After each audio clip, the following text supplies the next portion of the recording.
Dear my brother and sister, welcome to the my channel Get Knowledge।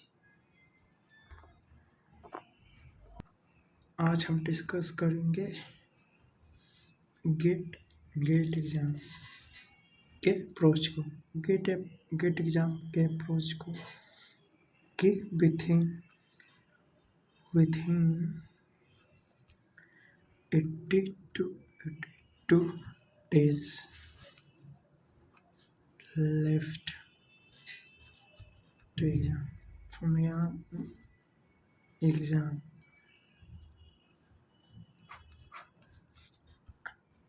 Gate exam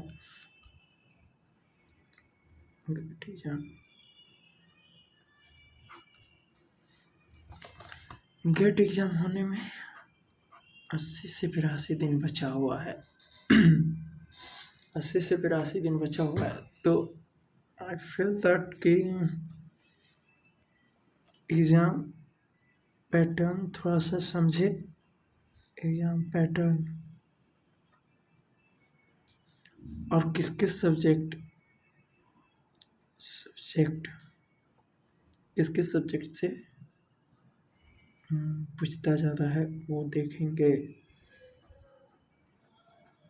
तो ये तो पहला हो गया कि आप एग्ज़ाम को हैंडल करना सीख जाएंगे। हैंडल कैसे करें उस पर निर्भर करता है। इसी सब पे बात करेंगे 3 मिनट बस।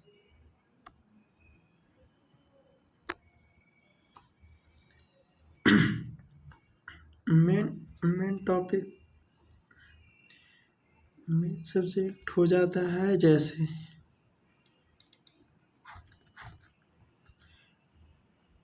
अभी से, यानी कि अभी से 23 है आज, ठीक ना, समझो 24 है। 24 से फरवरी 2 फरवरी यानी कि 82 डेज बचा हुआ है लेफ्ट।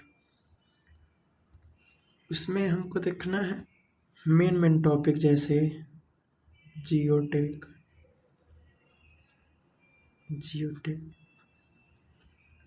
एनवायरमेंटल इंजीनियरिंग और ट्रांसपोर्टेशन।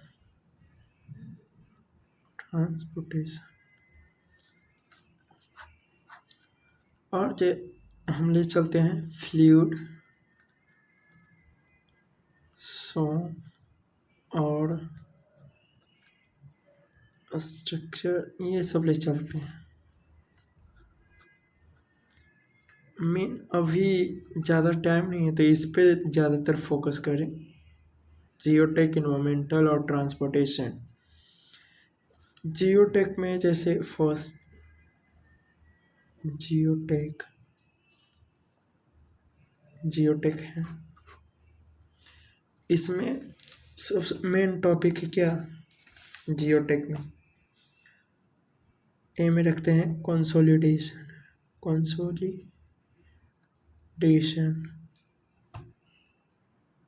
दूसरा में क्या रखे हैं शियर स्ट्रेंथ।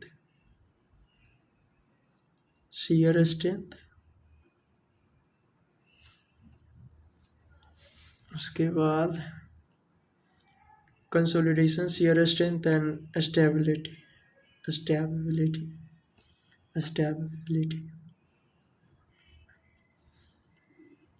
ऐसे स्टेबिलिटी ऑफ स्लोप होता है। उसके बाद एक मेन ये तो है प्रॉपर्टीज ऑफ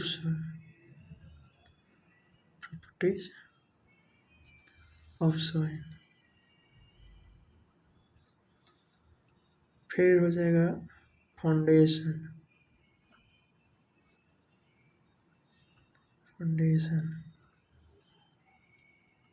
फिर परमेबिलिटी,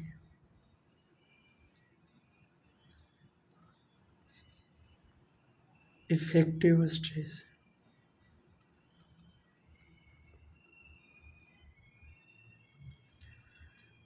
ये सब हो गया मेन टॉपिक जियोटेक में। Consolidation, shear strength, stability of slope, properties of soil, foundation और परमेबिलिटी। फाउंडेशन इंजीनियरिंग होता है ऐसे। परमेबिलिटी, इफेक्टिव स्ट्रेंथ, ये सब नेसेसरी है, कर ही कर जाइए तो अच्छा है। अब देखेंगे मेरा फेवरेट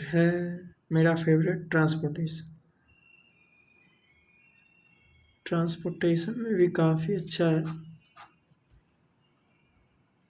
इसमें जियोमेट्रिक डिजाइन, इसमें भी 3-4 टॉपिक है, जैसे SSD है, साइड डिस्टेंस,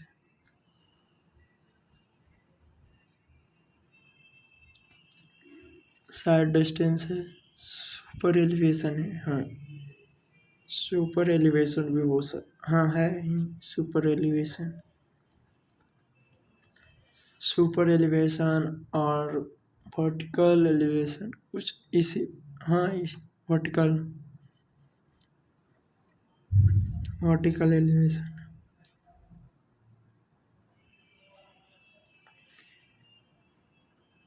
ट्रैफिक भी है जो मोर इम्पोर्टेंट है। ट्रैफिक, पेवमेंट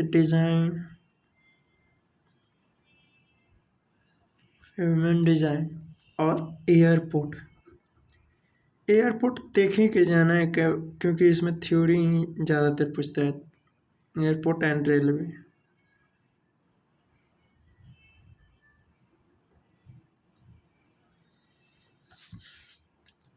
इसके बाद हम जब बोल सकते हैं, इंजीनियर, इन्वायरमेंटल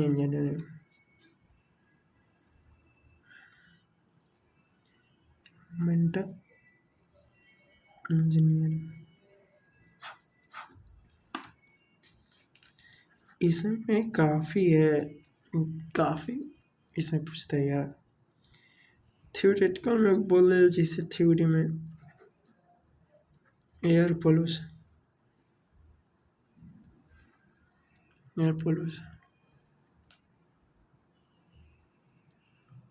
स्टार्टिंग चैप्टर से बोले तो देखते क्वालिटी ऑफ वाटर,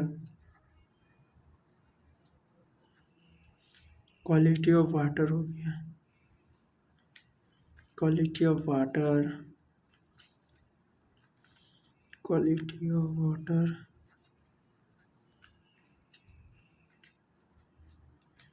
ट्रीटमेंट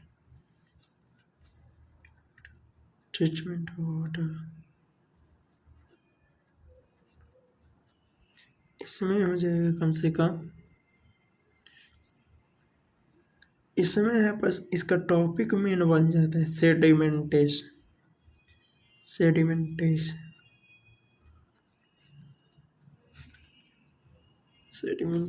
है, और बहुत से फिल्ट्रेशन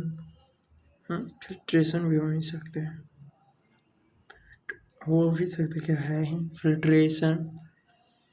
और देखोगे तो BOD और एक्टिवेटेड स्लश प्रोसेस।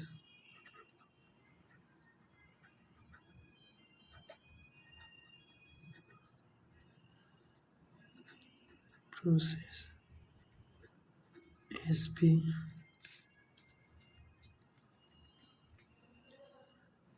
और कुछ है बचा हुआ, वेस्ट, हाँ, सॉलिड वेस्ट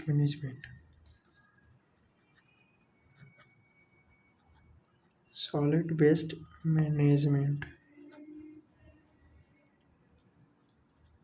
इतना टॉपिक है जो पढ़ने लायक है, पढ़ कर जाना ही चाहिए गेट एक्सपेरिएंट को। ये देख लीजिए। यहाँ से यही है जो है। और देखिएगा तो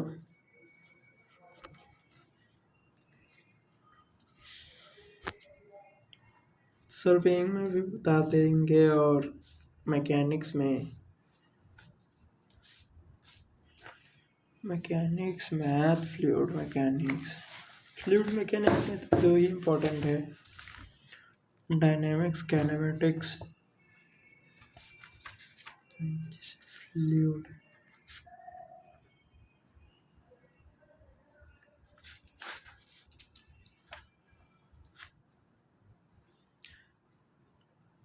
डायनेमिक्स,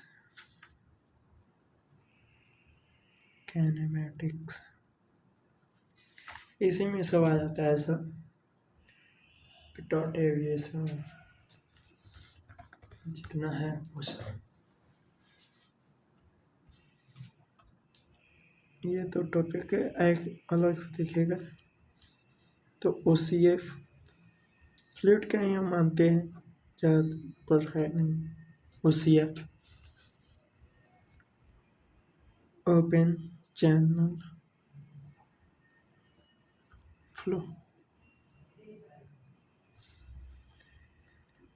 अब सर्वेइंग में देख लेते हैं क्या सर्वेइंग।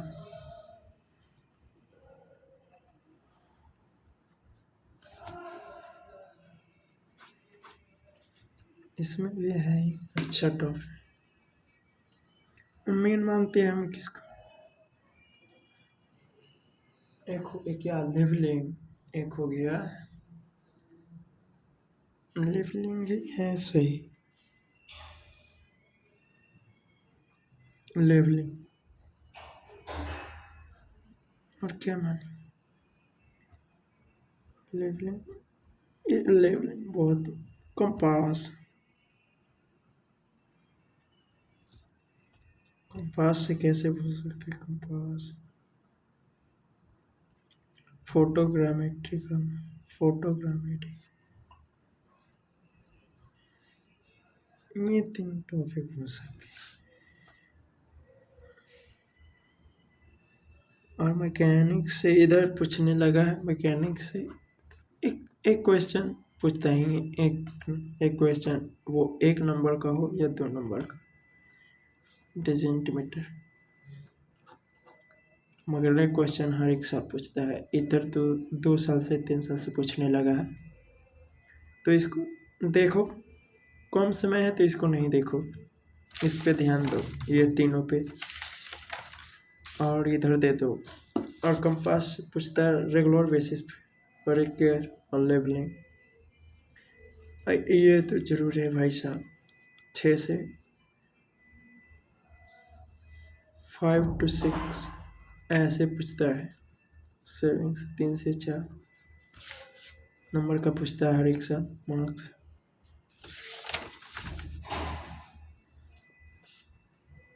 एनवायरमेंटल से 10 से 12, ट्रांसपोर्टेशन से 8 से 10 पूछने लगा। जियोटेक से 13 to 15 पूछता है 13 to 15। अब देख लेते हैं नोट, यानी कि मैथ और एप्टीट्यूड।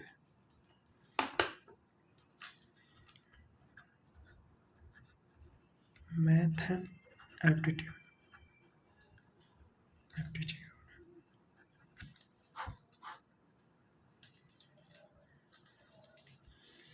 मैथ में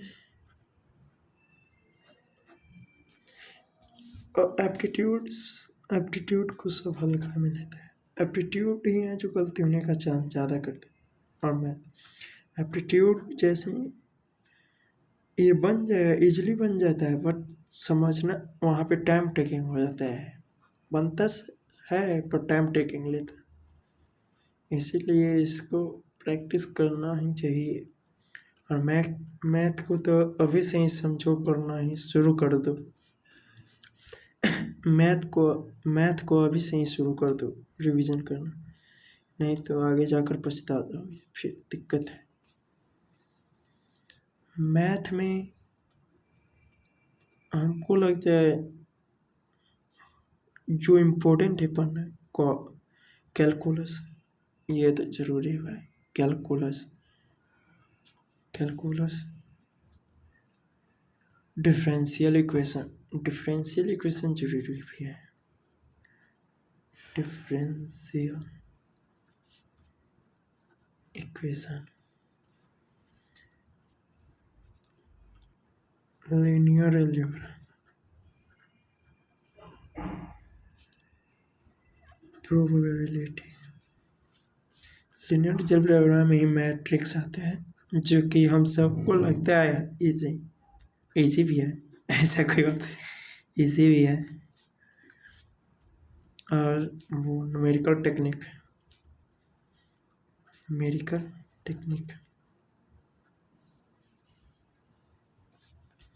ये है बस।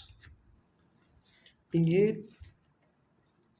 13 से 15 नंबर पूछता है, मोस्टली 13 नंबर का पूछता है ये मैथ। एप्टीट्यूड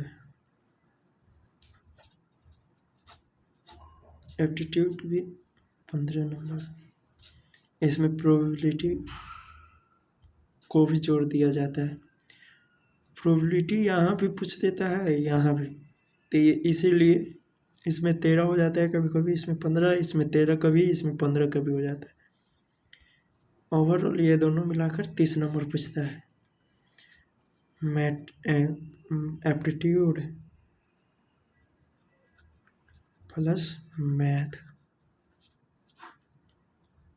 30 नंबर का पूछता है। अब वो टेक्निकल सब्जेक्ट 70 नंबर, 70 + 30 100। और टाइम रहेगा कितना? टाइम रहेगा वही 3 घंटा 3 आवर्स। टोटल क्वेश्चन रहेगा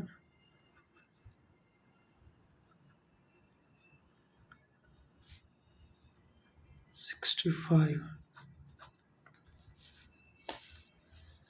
इतना ही आप समझ गए होंगे कैसे क्या करना है। आप चाहते हैं अब थोड़ा सा ये बता देते हैं कैसे वो करना है चाहिए मैनेज।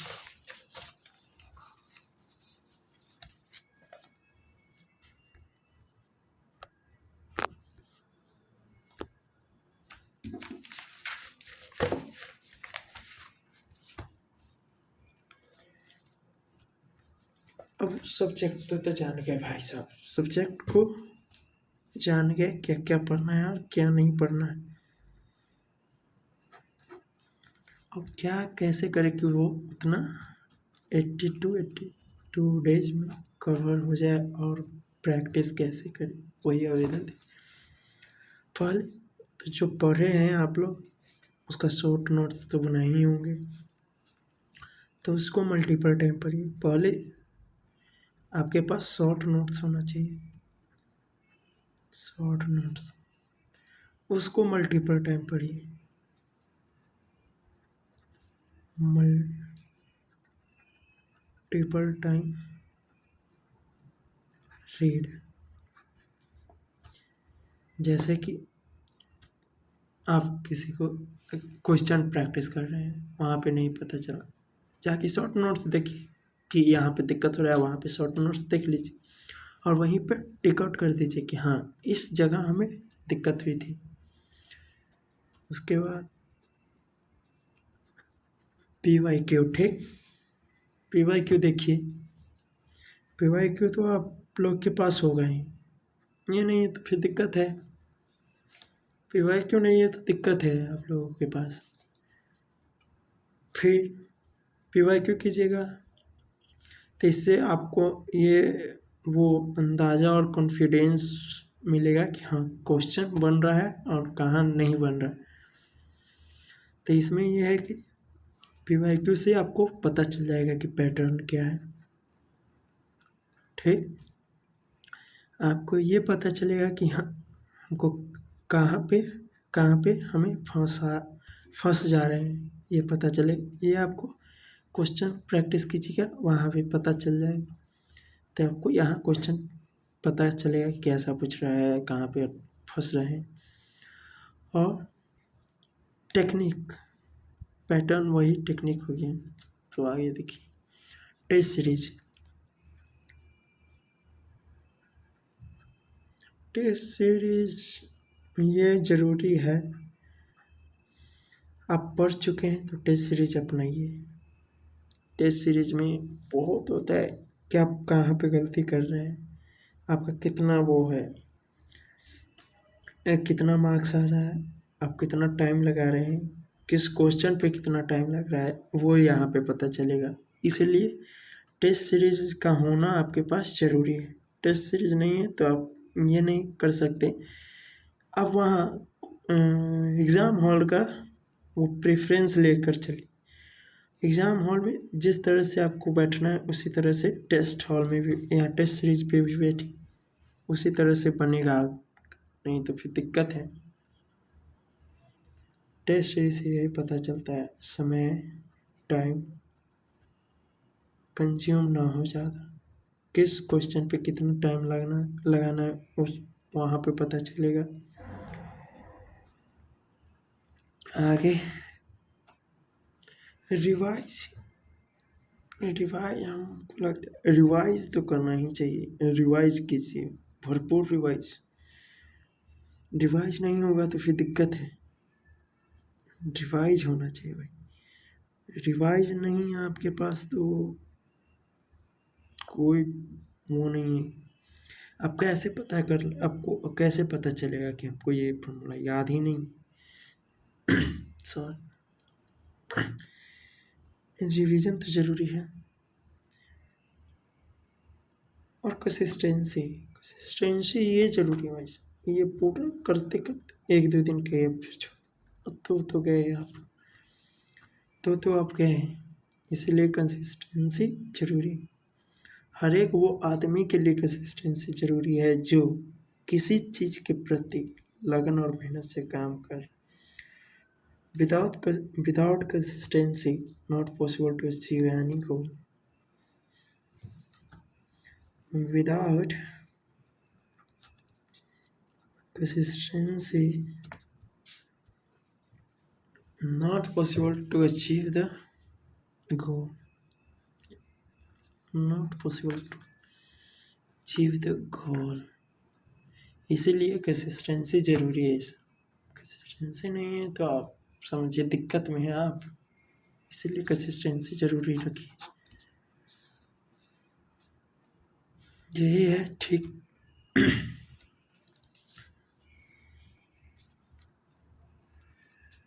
ठीक है, अब क्या बोले, हाँ एक और टॉपिक, इस सब के बीच में आपको सिलेक्टेड जैसे पीछे बता दी, सिलेक्टेड जो पीछे टॉपिक होता है ये सब ये सिलेक्टेड है ठीक, ये सब सिलेक्टेड है, इसी को सिलेक्टेड स्टडी कीजिए। क्योंकि आपके पास टाइम तो नहीं है तो आप पूरा नहीं पढ़ सकते, इसीलिए सिलेक्टेड स्टडी कीजिए। क्योंकि विथिन 80 to 82 डेज ये पूरा कवर करना है आपको। फिर आज के लिए इतना ही। चैनल को सब्सक्राइब कीजिए और लाइक कीजिए। Thank you for watching.